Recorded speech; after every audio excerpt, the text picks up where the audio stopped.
அதாவது அவங்களுடைய பேட்டி முழுமையாக கேட்டேன். மிக மனம் வேதனையோடு அவர் அளித்த பேட்டி. உண்மையிலேயே மன கஷ்டம்தான். ஆனால் அவர் விட்டு அந்த சாபம் முழுமையாக திமுக தான் பொருந்தும். ஏன்னா திமுக தான் பொய்யிலே புரண்டு பொய்யிலே வளர்ந்துன்ற மாதிரி புரட்சித் தலைவர் எம்ஜிஆர் கூட ஒரு பாடல் பாடுவார்கள். போயும் போயும் மனிதனுக்கு இந்த புத்தியை கொடுத்தானே, அதில் பொய்யும் புரட்டும் திருட்டும் கலந்து போர்வையில் மறைத்தானே என்ற அந்த பாடல் வரிகள். எனவே அந்த பாடல்கள் நிச்சயமாக திமுக பொருந்தும்.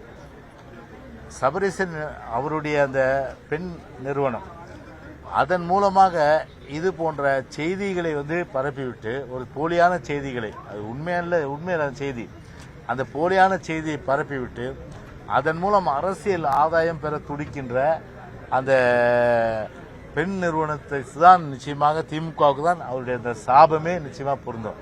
அவருடைய சாபம் சும்மா விடாது.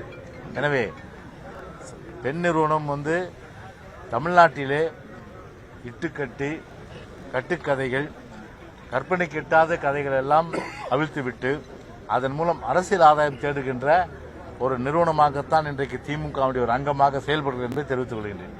பிளே ஸ்டோர் மற்றும் ஆப் ஸ்டோரில் இருந்து பாலிமர் செயலியை QR கோடு மூலம் பதிவிறக்கம் செய்யுங்கள். செய்திகளை உடனுக்குடன் பெறுங்கள்.